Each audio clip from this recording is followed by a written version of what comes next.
What's up, guys? Pittsburgh Weiss Schwartz back again with another deck tech. Today we are going to be talking about Rascal Does Not Dream of Bunnygirl Senpai, a set that has, I guess, returned to relevance in English with the release of the Dreaming Girl set that came to English a few years too late. Relevant stretching it, but yeah, I was about to say this. The set took the set from being basically unplayable to just now being kind of bad. So, and as you've heard, I'm joined today by Carmen here. What's up? I don't know much about the set 2 Bunnygirl because I passed on it in JP, so I'm letting Brian take the wheel here. Yeah, I mean, I got my play set in. This is the first pile I sleeved up. It's been interesting so far, so I decided to talk about it a little bit. All right. So as usual, we've got our deck list here at the beginning. Pretty straightforward deck. We are on 19 zeros into a whole bunch of early play heals. The point of the deck is just to kind of sandbag into itself, build resources, and hopefully end the game with Notica. So jumping into it, card for card here. Our first slide, basically the entire memory package. We've got the Close Sisters Mai, the yellow one, which is on reverse, pay one, ditch one, send this card to memory if you do salvage an adolescence trait character from your waiting room. It's kind of like Wildberry Princess from Adventure Time, except it is except not it's a bomb. Not very selective early game and either. And it salvages, yeah. It does all the wrong things, but it goes to memory and it filters. So you work with what you got. You play it, yeah. Second card here, the other memory card. This Mai pay one clock top card. Send this card to memory when it becomes reversed. If you do, you get to draw a card that is even less selective than the previous one. Wow. Okay. But once again, it goes to memory. It compresses you slightly, pluses you early in the game, and it's also your red fix in this deck. So again, okay, you gotta do what you gotta do. Yeah. Yeah, you gotta fix for red somehow. All right. Yep. Up next, 2 copies of the old promo Summertime Memories Mai on play clock and adolescence character from your hand. If you do check up to 3, add any card. Gives you the ability to filter out some level 3s, some higher level cards from your hand early to cantrip into some playables, but also gives you the ability on your combo turns to fish for a climax that you potentially have not hit yet. So a little bit of extra assurance there. Your LGS probably has a stack of these laying around. I know ours they were does. all over the place, and if they don't, they're like $1 or $2 on TCG Player, so they're not unreasonable at all. Yeah, not hard to get. All right, the sickest card in the deck, 4 copies of the Futaba 3K Vanilla. That's an oversized, man. Yeah, it's sick. Works hand in hand with the level 1 Sakuto we're going to talk about in a little bit, but this card, the Sakuto allows you to send this card from your waiting room to stock for free on play, and you will be abusing that in an attempt to try to build resources for your finisher over the course of the game. All right. We've got 3 copies of the Brainstorm, pretty straightforward. On climax play, choose a character. It gets a level and 500 power. Can be relevant early, playing into bombs if you feel like slamming a climax. Otherwise, it's just a self-tap search Brainstorm. And Bunnygirl finally has a climax swap with the second set. Pay 1, ditch a climax, salvage any other climax. And it also has act, rest 2 of your adolescence characters, any 2, doesn't have to be this card, and choose one of your characters. That character gets 2,000 power, which is relevant on occasion for cresting a lane whenever you need that. Last but not least, the final card at level 0. My favorite card in the deck, the Box Topper Futaba from set 1. If you have 1 or less other characters, so if you have only 1 other character on the board, all of your other characters gain 1,500 power. So if you are going first and you start with this and one of the vanilla Futabas, you'll have a 4,500 power character on board. If you're going second, the second effect on this card is relevant on play. Choose 1 cost 0 or lower character in your opponent's center stage if they have 1 or less characters, and send it to the bottom of their deck. So it's got the Neon Cat style effect if you're going second, and makes your board a little bit stickier if you're going first. Pretty nice effect. Like a better version of the one from Mob. One from Mob's only center lane, right? The Mob one is continuous 1,500 to center lane, but so a little different, not exactly better. I think I prefer the Mob one a little bit because it scales better into the early levels of the game. This only functions if you have 1 other character on board. Yeah, still a fine card though. But again, Bunnygirl, we take what we can get. All right, on to level 1. We are playing the new Mai combo, which is a pretty decent card. On your turn, gets 1,000 power, sits at 55, swings at 65 with climax, so not super big, but it is an on-attack combo. On attack, if you have the choice in your climax area and you have 2 or more other adolescence characters, mill 3. Check the number of adolescence trait characters you hit among those 3 that you milled, and salvage a character whose level is equal to or lower than the number of adolescence characters that you milled. And then this card also gets a level until the end of the turn, which I want to say is almost never relevant these days. Almost never, yeah. Yeah, since it's only on your turn. It's not even like shutting down side attacks on your opponent's turn or anything. So it's basically flavor text, but I mean, if your opponent's playing a red reverse bomb for whatever reason, that level is there. This is like Bushiroad's attempt at muting the Twilight of Innocent Kirito from Sal 10th. And they still never printed this effect again, because this is like probably the best level 1 climax combo that exists in English in a vacuum. Yeah, it is unfortunately in Bunnygirl. Like, it's modular up to 3. It's basically an on-attack salvage with mill, selective, like it's tornadoing on attack, but you control it. You can choose to mill 0 and salvage a 0, which is a cool part of this card.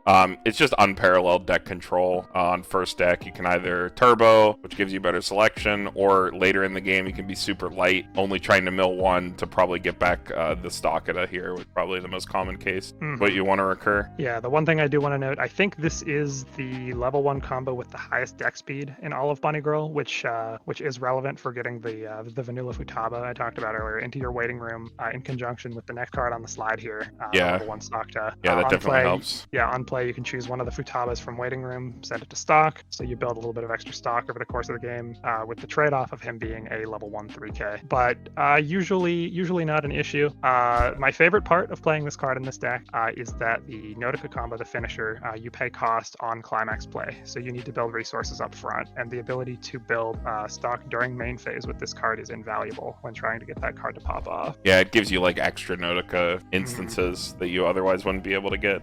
Package has always been good. Yeah, I'm a big fan. I like it in ReZero too. Unfortunately, I'm still waiting on ReZero Season 2 set in Weiss, but who knows? It's stuck in Rebirth jail. Unfortunate. All right, we've got one copy of the Adachi. It is a stock kick Adachi, pretty standard yellow profile. On its second effect, it has pay 1 at the start of your opponent's attack step. You can stand and swap it, but only in a lane with a character with Sakuta in name, which is sometimes relevant in this deck since you're playing the level 1 Sakuta stalker, Stakuta as it were, but not usually. He's the only Sakuta in this deck, so you have a little bit of ability to manipulate which lane this card goes into, but oftentimes not so much, especially since it is an Adachi and it's usually crashing anyway on the turn it comes down. True. 3 copies of the 1/1 yellow event. This card is the Finn Sword event, if you're familiar with Adventure Time, or any of its other iterations from a bunch of other sets. On play, it goes to memory. You reveal the top card of your deck. If that card is an event or adolescence trait character, add it to your hand. And then continuous, while this card is in your memory, for each copy of this card in your memory, your characters get 500 power. Helps your Stockada. He's only 3K. Helps your combo recur a little better. You're dirtling anyway, so every little bit of like memory compression while doing something meaningful can help you. Exactly, yeah. And the reason we're splashing into memory here, I'm going to touch on the next couple cards here. We play 7 early play heals in this deck. 4 copies of the Kaide from set 1, full field. On play, reveal the top card of your deck. It's level 1 or lower. You send that card to stock. This card plays for 1, and then it heals on play. Pretty solid. Card only sits at 85 though, so again benefits from that extra 500 power from the sword and memory. And the other early play healer is a 2 or less climax condition, the Mai. On play, heal top card of Clock to Waiting Room, and if your memory has 3 or more cards, which is why we're splashing into the memory a little bit, in addition to attempting to compress up a little bit, gives this card an extra 1,000 power continuous. So this card sits at 10-5 cross. Heal. Yep, and you're 8 choice, so you'll have some extra stock over the course of the game in conjunction with the stock to stalker. So when you hit level 2, you just loop as many heals as possible, try to drag the game out, build resources, and then you go for the Notica on the last card in the deck here. She is on play, check 3, add any card. Pretty nice. She's able to dig into her own climax, and her combo on climax placement, pay 1, ditch any card from your hand. If this card is in your front row, choose this card and one of your other characters, and those characters gain the Musashi burn effect until the end of turn. That is when this card's damage is canceled, mill the top card of your deck, and burn your opponent for the level of the milled card +1. So if you triple combo this, you will have 6 instances of Musashi burn across your board live, and that is the dream we're going for here with that's a lot. Yeah, with 6 choice with 8 choice triggers and the Sakuta Stalker. It hasn't I've hit it in 2 games in testing so far, which is not unreasonable. But then Musashi burn is still relatively random, and sometimes it ends up pinging one twice or way overswinging. Exactly what you don't want it to do. So it's not a super reliable burn combo, but it does push pretty decent numbers. Yeah, I remember when the numbers when they came out, a lot of people were in contention between this and the Mocha 3, the Shoko. Mm-hmm. But I think this is more than fine for sure. The fact that you're 8 choice with the Stockada engine, it lets you really get all the way up there since this card cantrip. Yeah, I mean we're playing a slightly older, more suboptimal set. I've opted to go for the more fun, more flashy finisher instead of Mocha. A bunch of sets have Mocha. This card just gets to you get to slam this down, tell your opponent numbers, and hopefully they die. Ideally, right? Yeah, I mean, yeah, that's the dream. Any other thoughts on the deck list, Brian? Experiences playing it, anything like that? I mean, so far the Sakata Stalker, the Stockata has felt very, very good in my experience. Like as I said on the slide where we were talking about it, the ability to gain stock during your main phase in preparation for the on climax play payment of the Notica Climax combo has been super, super good. Unfortunately, I found in a bunch of my games that Notica, just despite fielding 2 or 3 of them, still isn't quite getting there. The deck is the mid game lags a little bit, but I mean, yeah, you're basically punting it for the most part. I mean, you're sandbagging, and if you eat a little bit too much damage and you don't have time to get your stock set up to try to fire off, you are basically out of luck in this particular build, at least. Yeah, I was looking at blue. I know there's a red brainstorm, but you want to play the socket out 1, so that kind of puts you on the yeah, that's why I opted for the blue brainstorm. There is a red memory synergy brainstorm. It's start of climax step or something. If you have X or more memory, give power somewhere, and then it's a self-tap salvage.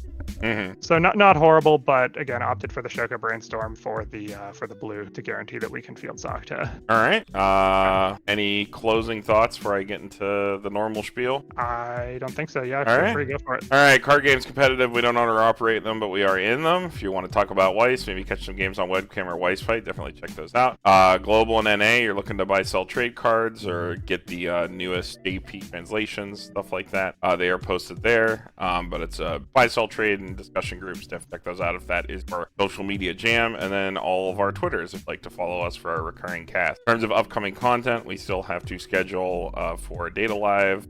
What is that? That's technically Data Live 2, right? Whatever it is. It's Data Live Volume 2, but they call it Data Live 2 and 3. So okay, that's it. Mm-hmm. Yeah, we got a schedule with Brandon for that, so we're gonna have that, and then we're gonna have Quint's movie, which I'm sure Tyler will be on if he can, and then all the other things that they announced. What else do we get? We've got 7 Deadly Sins 2 coming up shortly. Okay, yeah. Which I imagine Tyler will also be on. Yeah. What else is coming? We did Kaguya. There's a couple more. Whatever. We do them all. I'll check the product page later. But with that, Pittsburgh White Schwartz signing off. We will see you all in the next one. See ya.